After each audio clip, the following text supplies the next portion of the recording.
Hello and welcome back. This is me turning my phone off. So if there's a little delay there, don't worry about it. We'll edit that out whenever this is all submitted to the Smithsonian as an American treasure. But I'm not editing it. So we're in Numbers chapter 10.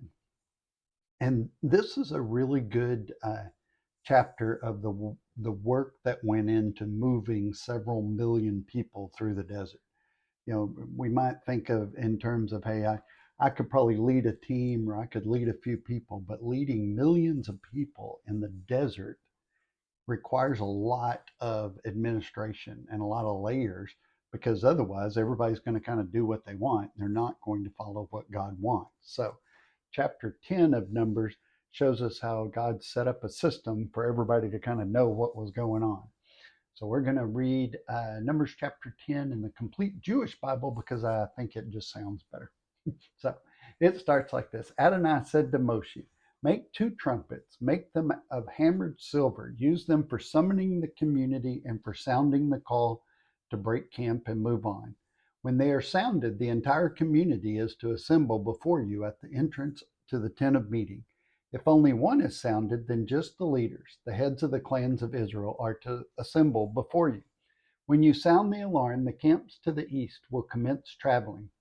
When you sound a second alarm, the camps to the south will set out. They will sound alarms to announce when to travel. However, when the community is to be assembled, you are to sound, but don't sound an alarm. It will be the sons of Aaron, the Kohanim, the high priest, who are to sound the trumpets. This will be a permanent regulation for you through all your generations. When you go to war in your land against an adversary who is oppressing you, you are to sound an alarm with the trumpets. Then you will be remembered before Adonai your God, and you will be saved from your enemies. Also, on your days of rejoicing at your designated times and on Rosh Hodesh, sorry, uh, you are to sound the trumpets over your burnt offerings and over the sacrifices of your peace offerings. These will be your reminder before your God. I am Adonai, your God. On the 20th day of the second month of the second year, the cloud was taken up over the tabernacle of the testimony, and the people of Israel moved out in stages from the Sinai desert. The cloud stopped in the Paran desert. So they set out on their first journey in keeping with Adonai's order through Moshe. In the lead was the banner of the camp of the descendants of Judah, whose companies moved forward. Over his company was Nashon, the son of Amminadab. Over the company of the tribe of the descendants of Issachar, and Nathaniel, of the son of Zuar. Over the company of the descendants of Zebulun, of Elab, the son of Helon. Then the tabernacle was taken down, and the descendants of Gershon and the descendants of Merari set out, carrying the tabernacle. Next, the banner of the camp of Reuben moved forward by companies. Over his company was Eltazar, the son of Shadir. Over the company of the tribe of the descendants of Shimon was Shemuel, the son of Zeradadai. Over the company of the descendants of Gad was Elisaph, son of Duel. Then the descendants of Kehat set out, carrying the sanctuary, so that at the next camp the tabernacle could be set up before they arrived. The banner of the camp of the descendants of Ephraim moved forward by the companies. Over the company was Elishama, the son of Ammadud. Over the company of the tribe of descendants of Manasseh was Gamaliel, the son of Pedazir. Over the company of the descendants of Benjamin was Abidan, son of Gideon. The banner of the camp of the descendants of Dan, forming the rear guard of all the camps, moved forward by companies. Over his company was Alzazar, son of Ammishinadab. Over the company of the tribe of descendants of Asher was Pagiel, the son of Akran. Over the company of the descendants of Naphtali was Akira, the son of Enon. This was how the people traveled by companies, thus they moved forward. Moses said to Hobab, the son of Ruel the Midiani, Moshe's father-in-law, we are traveling to the place about which Adonai said, I will give it to you. Come with us, and we will treat you well, because Adonai has promised good things to Israel. But he replied, I will not go. I would rather go back to my own country and my own kinsmen. Moshe continued, please don't leave us, because you know that we have to camp in the desert, and you can serve as our eyes. If you do go with us, then whatever good Adonai does for us, we will do the same for you." So they set out from Adonai's mountain and traveled for 3 days ahead of them. On this 3 day journey, went to the ark of Adonai's covenant, searching for a new place to stop. The cloud of Adonai was over them during the day as they set out from camp. When the ark moved forward, Moshe said, "Arise, Adonai, may your enemies be scattered. Let those who hate you flee before you." Then it stopped. He said, "Return, Adonai, of the many, many thousands of Israel." So that probably made perfect sense, right? You're not supposed to necessarily just completely understand it. We're looking at the patterns. We're trying to learn the patterns and the principles that God's setting up so we know how they work. And we can recognize them as they evolve, as He fills them with meaning. As we grow closer to Him, He can explain more to us. And that's the whole point. Not necessarily agreeing with how this is done, or was it done the right way, the wrong way, efficient way, whatever. It's looking at the pattern. So these horns were blown when Moses basically needed to tell the people something. It would tell the four divisional of Israel to get up and move. It would tell the leaders to come. You know, priests were always an important part of the army, and now we have what we call chaplains, but it's basically the same thing. Not used the same, obviously, in today's, but they were kind of the communicators. They were the way to get the word around.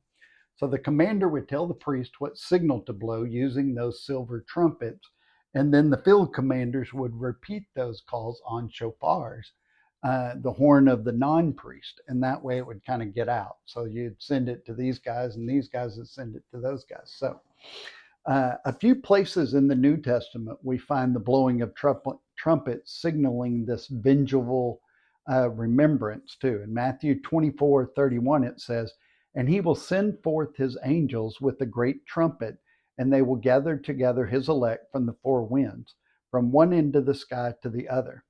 And that is also, they're found in, 1 Corinthians, 1 Thessalonians, Revelation. Verse 11 begins the journey into the wilderness, and it begins on the 20th day of the second month of the second year after they left Egypt. 13 months and 20 days. And people way smarter than me do the math, and that's how they figure all that out. So the next thing was the tabernacle was disassembled, and the clans of Gershon and Merari started to load up that portion and put it into wagons, and they would go ahead of the clan of Kohath, who would be carrying the Ark of the Covenant, because all the sacred stuff, they would have the tabernacle reassembled before the Ark got there, so they'd have to be far enough ahead to put everything back in.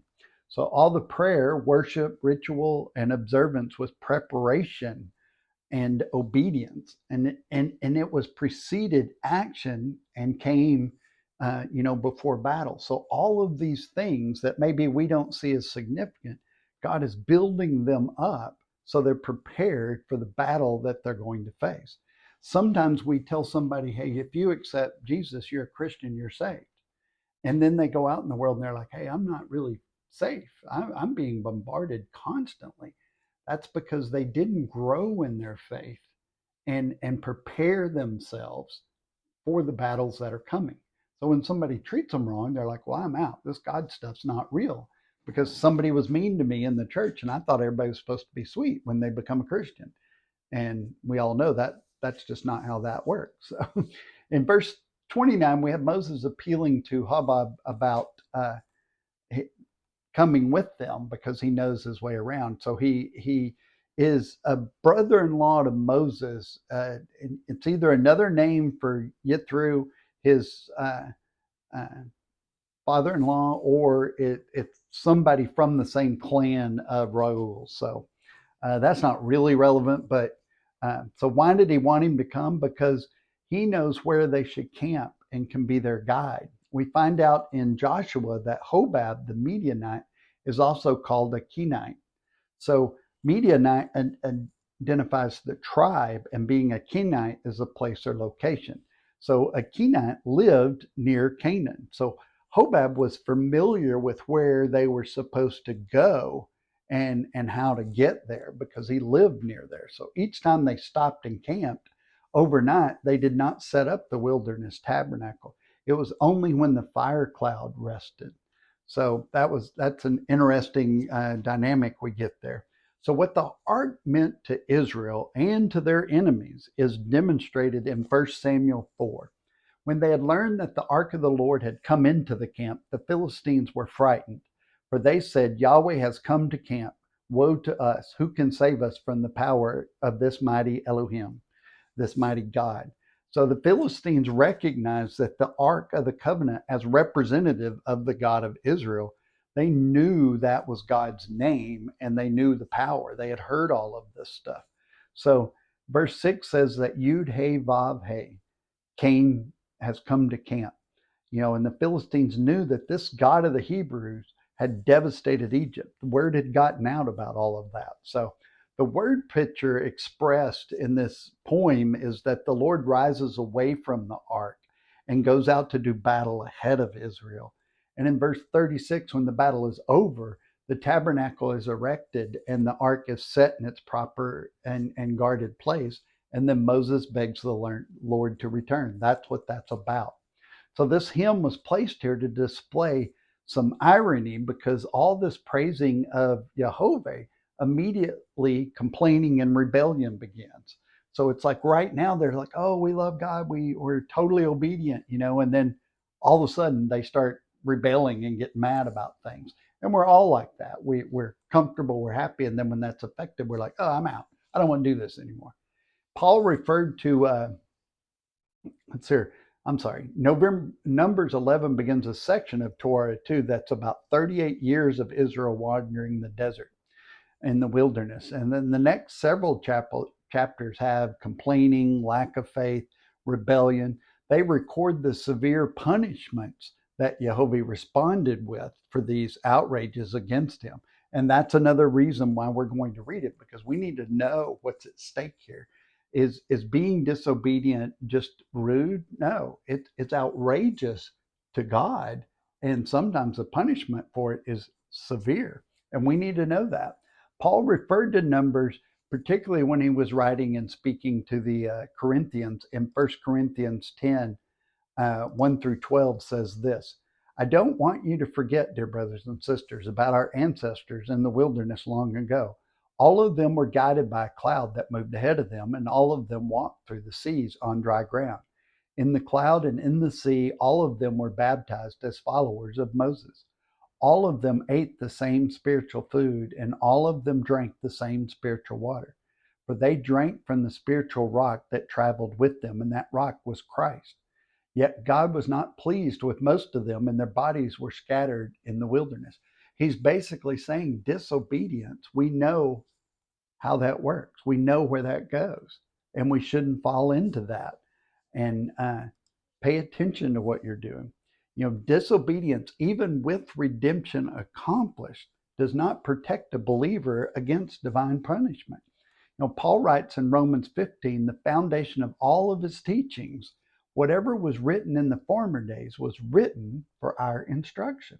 There's a reason we're supposed to know it. So my point is, Yeshua, Jesus the Christ, the Messiah, is still the only way to God, to heaven. That's salvation. I'm talking about how you live after you're redeemed, which is what these people were.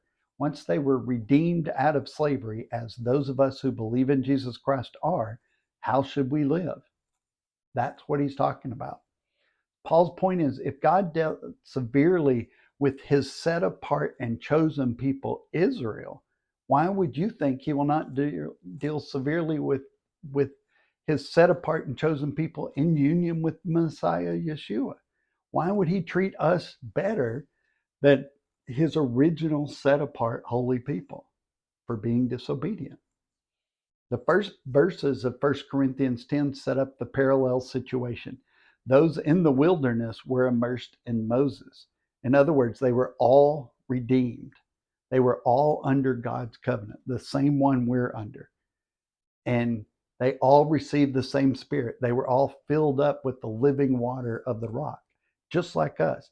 Then Paul throws in this reminder, Despite their redemption and personal relationship with God, many of them did not survive when God left their rebellious bodies across the desert. I mean, that is such a powerful statement when you think about yourself. Despite our redemption, our personal relationship with God, many of us will not survive, and God will leave us, our rebellious bodies, across the desert. So 1 Corinthians 10:11 says, these things were written down as a warning to us. Why else should we study it? To be warned, because something's coming. We got to pay attention. So what we are protected from is the wages of sin, spiritual death, and the curse of the law, also spiritual death. Two phrases meaning the same thing. To be immune from God's justice is nowhere in the New Testament and any more than the Old Testament. There's not a thing about being immune from God's justice. Numbers set down the foundational principles that guided Paul in his life and are reflected in his epistles. When we see the first thing Israel does is to rebel, even Moses becomes a grumbler. They're just humans. In essence, just as the seven churches of Revelation are real and types, so do the rebellions present us with the pattern that we can expect to occur within the church. Think of individual believers. That's what we do. We complain, we grumble, we think God's too tough, the church is too tough, the church is too lenient, God's too lenient, we judge. And we all, as humans, want a different way. We want to adjust it to our benefit. But we need to remember that God created it for his benefit, not ours. So our comfort is not something that the Word of God focuses on. It's our obedience. Let's think on that, pray on that. No guilt. Don't beat yourself up about the past. Look forward, shine forth, and love God, love people, and change the world.